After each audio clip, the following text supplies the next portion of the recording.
ka National Construction Authority kama korekoda PC mar jaod bura mar County ma Homa Bay ochako chenro mar tiego rowere manitie sekta mar gedo mar medo gi lony ewi tije gedo ma ginyalo timo mondo gikony godo ngimagi. Chenro no bende geto jiwo rowere mondo bed gi thuolo mar yudo kaka ginyalo chugo thuolo mag tije kaka yor kedo kod nok mar tije ma okwako rowere ma pacho ka. E tielo mokwongo mar chenro no, rowere maromo 500 matimo chenro mag gedo to wuok e kar chung'ur bura ma Homa Bay Town Dhiwa kod Karachuonyo ne ochako tiegruok margi ma itimo ga apisas mawuok ka NCA.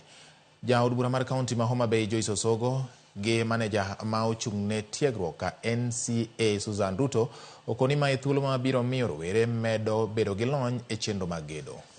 Mondo bed godo e kindgi. Omiyo ne wachako gi gimiluongo ni tiegruok e weche mag gedo. Kendo youth waduto te rowere matindo e county marwa wan gi fesa dek modhi tiyogo. Mokwongo mane wachako go kawuono ne wakawo yawuoyi matindo ma dho ngere wacho ni youths e constituency magwa Dhiwa, Homa Bay kaachiel gi Karachuonyo.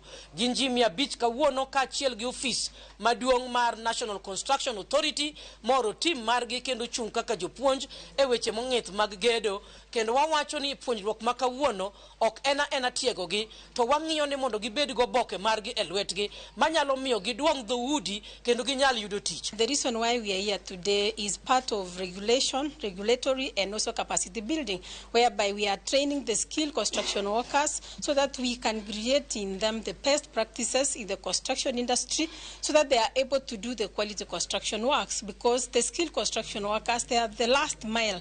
These are the ones who are executing the works, apart from the contractors.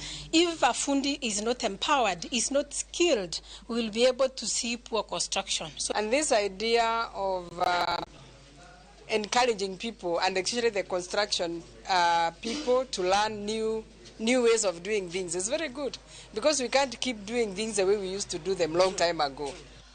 Project ne kaka wasewinjo kipuonjwa kaka puonjruok dhi nyime, waneno ka wadhi bedo nyaka gi certificate